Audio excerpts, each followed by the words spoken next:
Assalamualaikum warahmatullahi wabarakatuh. Adik-adik mahasiswa Universitas Maijen Sungkono untuk semester 2E. Kali ini kita pertemuan daring seperti biasa karena belum adanya petunjuk, belum adanya perintah untuk melaksanakan perkuliahan tatap muka, maka kita masih mempergunakan jaringan lewat daring. Baiklah, kali ini saya akan memberikan mata kuliah ekonomi mikro, ya. Kita masih membicarakan tentang elastisitas, bahwa elastisitas adalah suatu kepekaan perubahan adanya harga, baik itu turun atau itu naik. Kali ini saya akan membicarakan faktor-faktor yang mempengaruhi elastisitas demand, yaitu kita akan berbicara tentang elastisitas permintaan. Jadi kita membicarakan tentang faktor-faktornya.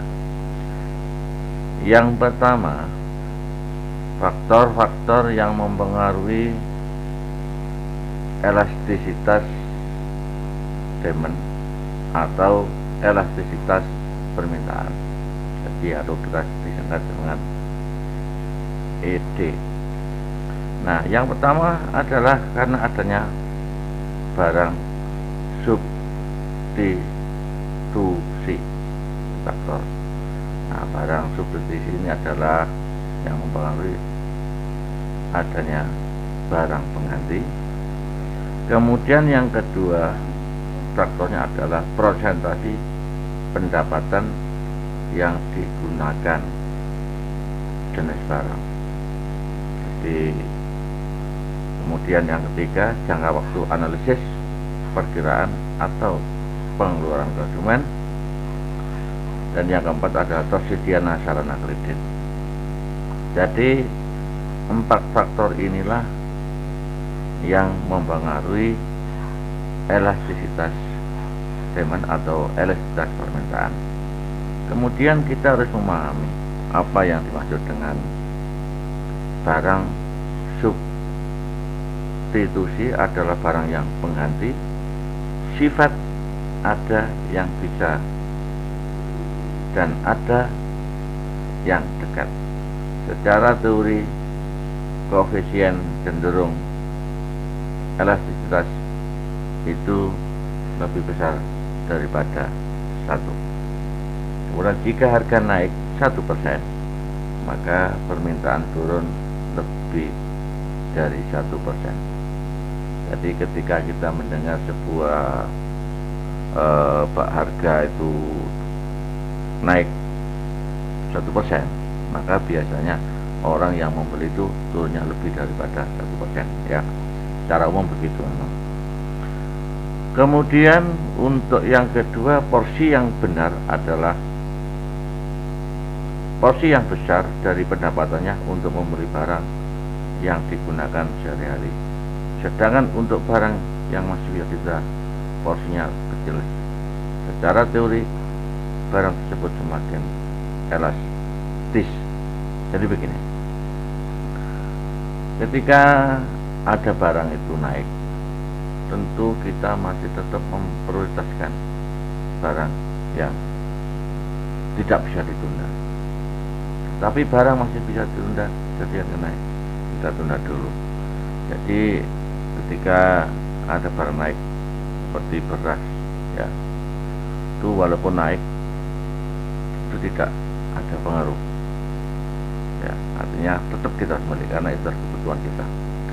Kemudian jika terjadi perubahan harga dalam jangka pendek, tidak otomatis menyebabkan demand berubah.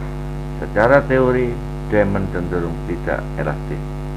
Artinya ini adalah lebih kecil daripada 1. Kalau misalkan harga itu naik dengan dalam jangka pendek, maka tidak mempengaruhi permintaan. Jadi kalau itu misalkan seperti harganya Lombok ya itu ya, cuman kadang terjadi kenaikan. Kalau itu jangkanya pendek, Lombok tetap akan dipakai orang, tetap tidak ada berpengaruh. Itu ya.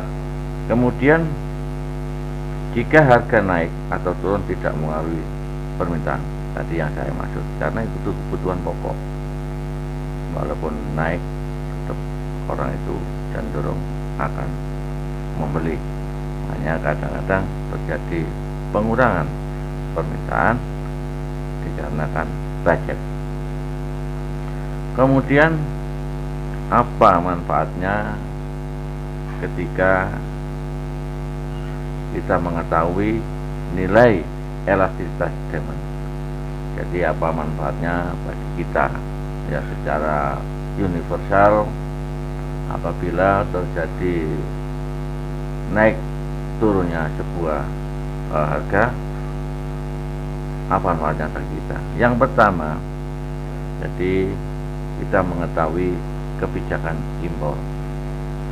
Kemudian yang kedua adalah perpajakan, dan yang ketiga adalah kebijakan strategi penetapan harga atas barang tersebut.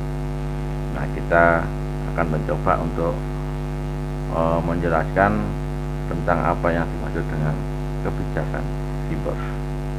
Ayat 1. Jika suatu barang diketahui tingkat elastisitasnya, maka dapat diambil kebijakan apakah impor terus atau stop. Nah, jadi begini, kita sering mendengar ya, misalkan tempo hari ada barang itu naik. Bagaimana situasi itu bisa aman, terkendali? Itu adalah kebijakan impor. Jadi misalkan begini, kalau terjadi kenaikan seperti tempo hari ya, tempo hari ada kenaikan harga garam mahal, maka pemerintah akan mengimpor untuk menstabilkan. Kemudian kalau harga gula naik tinggi, bagaimana? Harga gula itu naik, ada stabil, maka kita akan impor, kebijakan impor.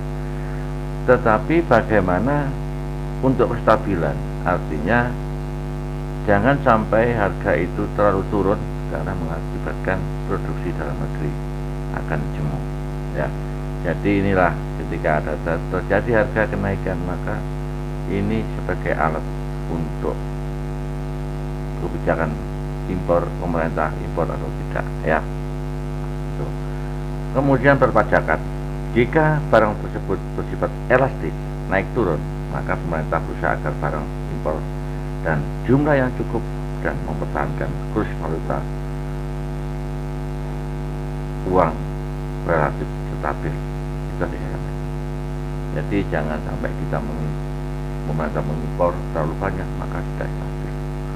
Nah, agar sama-sama antara dalam negeri itu aman, maka pemerintah biasanya tidak perlu terlalu banyak impor. Kita yang sehingga tidak mempengaruhi valutanya. Karena ketika kita impor itu terlalu besar, maka akan mengakibatkan devisa kita akan berpengaruh, mengurangi.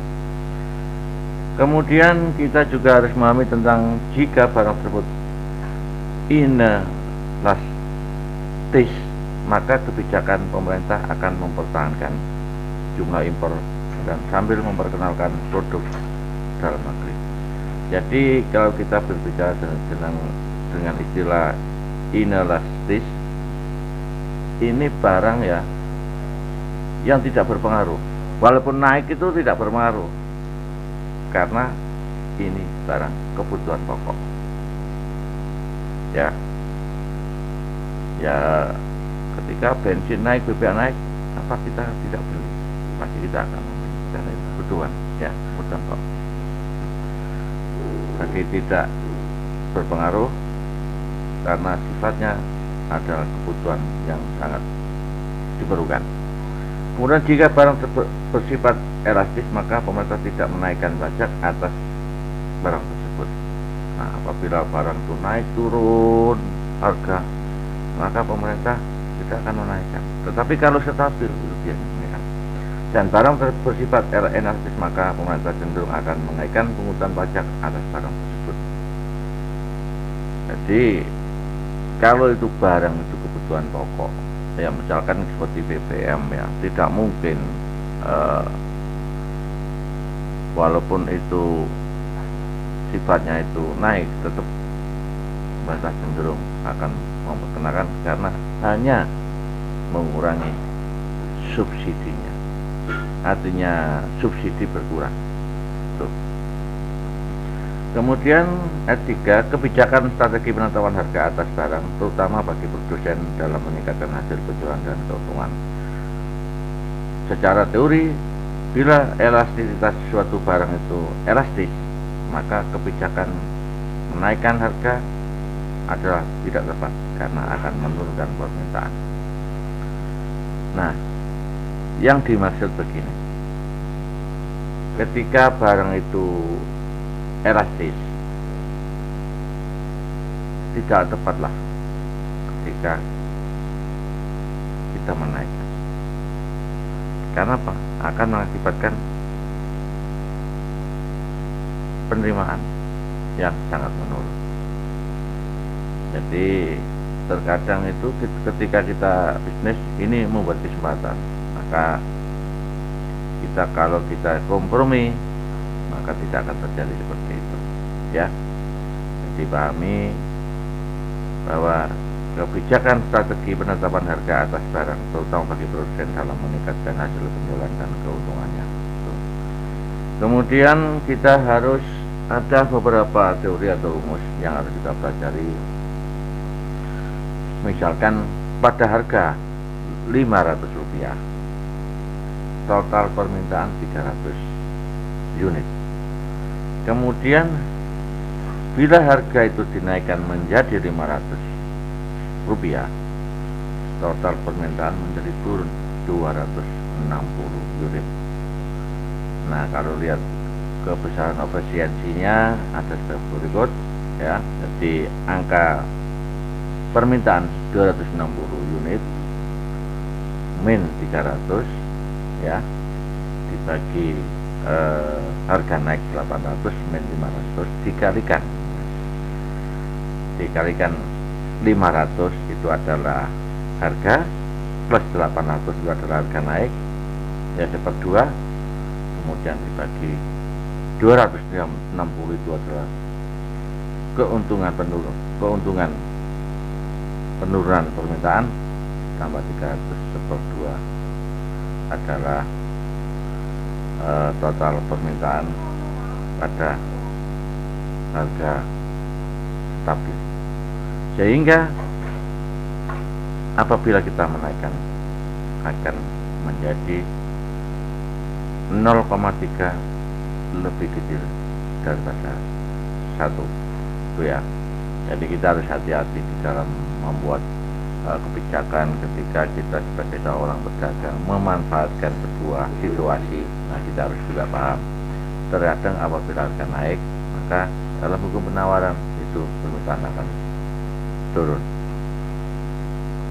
Nah, permintaan tersebut bersifat elastis kalau dihitung total penerimanya adalah pada harga 500 total penerimaan adalah 150, pada harga 800 total penerimaan adalah 108. Selisih total penerimaan 58.000 bagi perusahaan untuk. Nah, terkadang memang ketika kita melaksanakan sebuah bisnis, ya, dagang, kita harus bisa memanfaatkan situasi yang bagaimana itu mengakibatkan keuntungan. Jadi jangan sampai lagi mendapat lebih menurunkan keuntungan. Itu yang dimaksud di sini. Kemudian ada kasus kedua. Kalau harga itu 800, permintaan turun menjadi 150 per unit, maka elastisitas demand menjadi 150 dikurangi 300 dibagi 800 dikurangi 500 kali 500 plus 800 per 2 ya, dibagi 150 plus 300 per 2, maka sama dengan 97.500 bagi 6.700, maka akan terjadi 1,4 lebih besar daripada 1. Nah, kalau melihat di sini, maka permintaan bersifat elastis. Kalau dihitung kalau penerimaannya adalah pada harga 800 total penerimaan 150.000, pada harga 800 total penerimaannya adalah 110.000, selisih total penerimaan 30.000. Berarti perusahaan akan rugi dengan menaikkan harga. Tidak semua ketika barang elastis naik secara otomatis kita akan dapat keuntungan. Jadi momen-momen seperti itu kadang juga merugikan kita. Ya. Saya kira itu ada sekalian yang dapat saya sampaikan pada hari ini, dan mudah-mudahan perkuliahan ini kita maksimalkan untuk belajar ya, dengan sering membaca. Dan memang mata kuliah Pak Syamsul ini harus dibaca berulang-ulang. Kalau di video harus diputar tidak mungkin 1 kali, paling nggak 2 kali atau 3 kali baru kita mengerti tentang maksud dan tujuan dari setiap materi perkuliahan yang saya sampaikan. Dan mohon maaf ya, terima kasih. Saya akhiri, wassalamualaikum warahmatullahi wabarakatuh.